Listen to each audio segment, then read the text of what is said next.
สวัสดีทุกท่านเนาะนี่มารีวิวตัวทิโกเนาะตัวออกมาล่าสุดเลย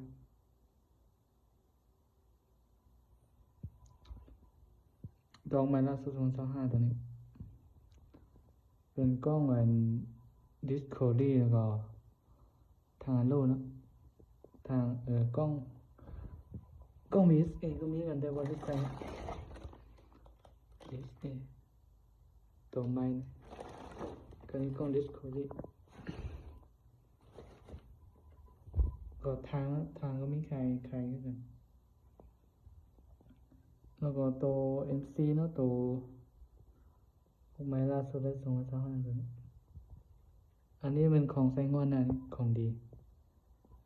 ของไซงอนในหายากนะเพราะบอลไซโนมันจะบอกเป็นเค็มมันจะเป็นฮูแบบนี้นะมันจะบอกเป็นเค็มคือตัวอันนั้นเนาะนี่เหมือนกันตัวเป็น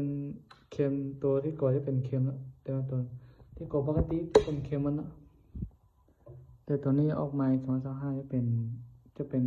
อันเล็กนะแล้วก็ตัวท็อปเอตัวนี้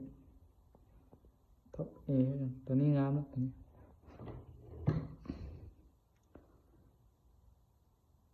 ตัวปรับลมมันเป็นสีแดงเนี่ยปรับให้แห้งหรือปรับให้เบาแบบนี้ก็จะล็อกไกลมัน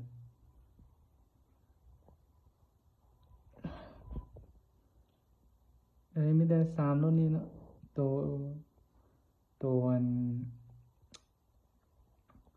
K2ก็บ่มีแล้วตัวM3ก็บ่มีสร้างมาบ่ได้ซ้ำนี้งานเบิ่งประกอบแต่3กระบอกนี้มารีวิวเนาะส่วนนี้เป็นกล้องไผยังได้กล้องก็ติดต่อเนี่ยอันนี้เป็นกล้องดิสโคลี่เนาะค่าน่าจะเป็น3-12คูณให้42เนาะ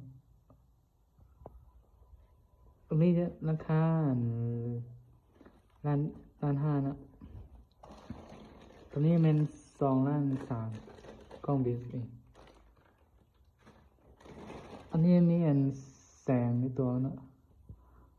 นี่ก็ทางที่เป็นทาง0.4มิลนะ0.4แสง0.4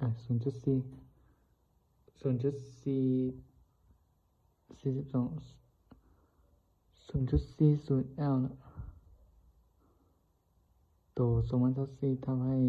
12ทางเป็นแบบนี้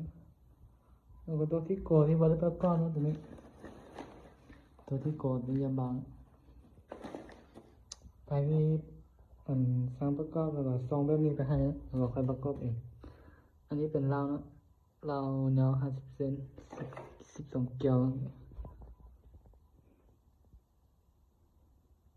างไร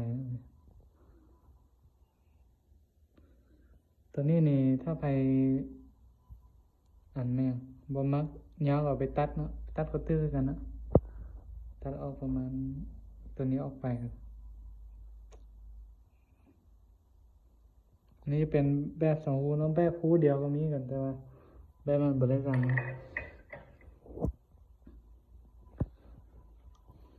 ก็ตัว MC นะตัวออกมา225ตัวนี้ของแซงอนมันนะของแซงอนเนี่ยจะดีกว่ารุ่นอื่นทนทานก็ดีกว่ายังมีอยู่ประมาณ3-4กระบอกเนี่ยอันนี้ของแซงอนลูกค้าท่านใดที่สนใจรุ่นไหนก็ติดต่อมาเลยนะเราไปลงกันสนใจรุ่นไหนก็ส่งผู้มาแล้วก็ทางเราก็ติดต่อมามีพร้อมส่งหรือว่าถ้าบ่มีก็สั่งมาก่อนนี่วาล์วตัวนี้จะเป็นวาล์วพับนอกไว้ตรงนี้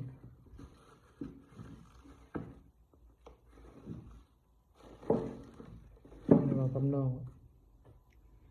อันนี้จะเป็นวาล์วของ โกเนาะแล้วก็คอนโดสุดนี่บ่มีนะคอนโดแล้วก็เก็บเสียงของ FX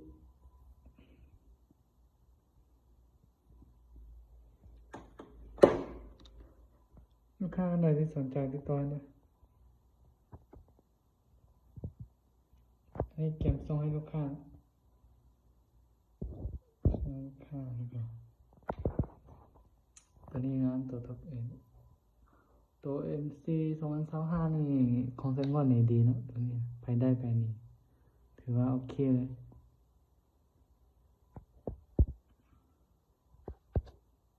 ถือว่าโอเคนะมันจะละเอียดเนียนมันบ่คือของรุ่นอื่นมันจะบ่ค่อยเนียนตัวนี้เนียนสุดละ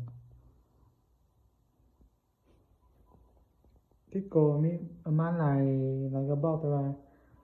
บ่มีทางคาร์บอนนะไม่ได้ทางลูกใครที่สนใจก็ติดต่อได้